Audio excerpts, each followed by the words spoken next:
Mocha was among the, in fact, the most powerful cyclone to make landfall in this part of Myanmar.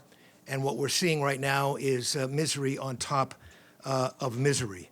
It has had a horrible effect on extremely poor and destabilized parts of Myanmar who have suffered so from horrific violence. And I'm talking about decades of systematic discrimination, genocidal attacks, and displacement.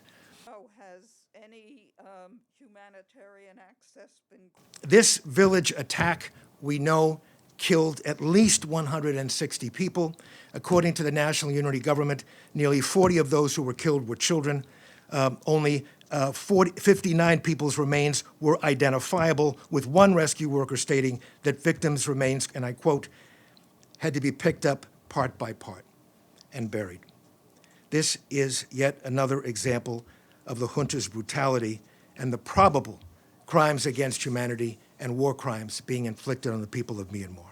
So one of the things that struck me is that Russia is the top supplier. The Myanmar junta is using internationally supplied arms and associated materials to commit atrocities against the people of Myanmar.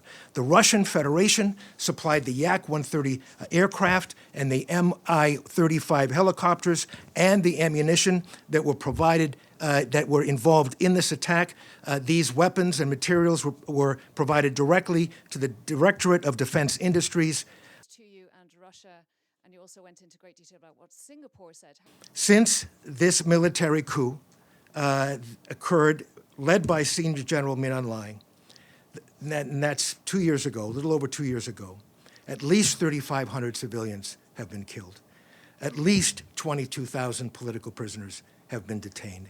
And at least 1.5 million people have been forcibly displaced. Perceived as the one that can change. Since that coup on the 1st of February, I have continued to remind member states that we can address this crisis by denying the junta the three critical ingredients for it conducting these operations. 1, financial support; 2, weapons; and 3, legitimacy.